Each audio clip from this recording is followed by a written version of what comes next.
Well, I think it's important as students are embarking upon this process that they keep in mind that this college search is not about colleges, but rather it's about individuals finding a great place to call home. They are the centerpiece in all of this, not these colleges and universities. So I think it's important to begin with that mindset.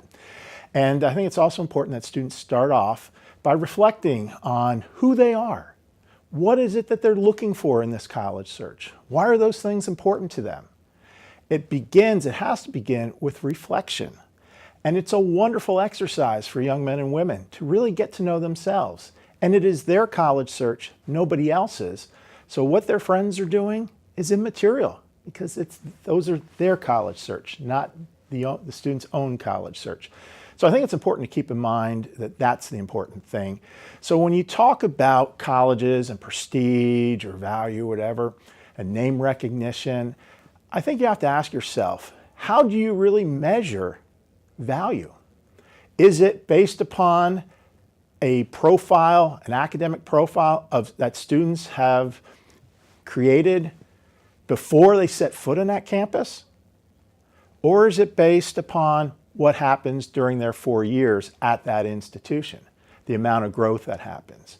I would wager that it's about how, the best schools are those where the students will have the best 4-year experience, that they will grow in a lot of different ways, beyond the famed freshman 15.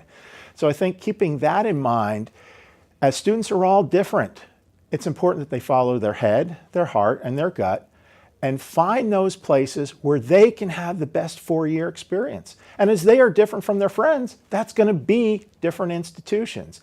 That is not just the best or well-known name, the place that has the most cachet to put a sticker in the back of your car. So I think it's important to keep that in mind when you're looking at rankings.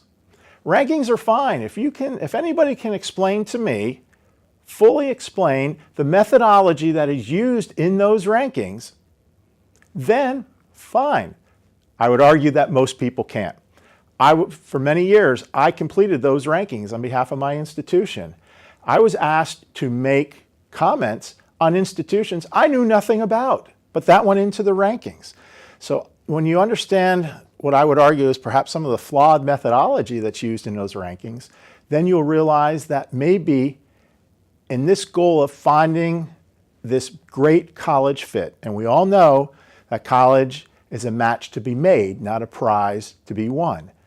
So I think it's important then that students find those places for all the right reasons, again, that are only important to them.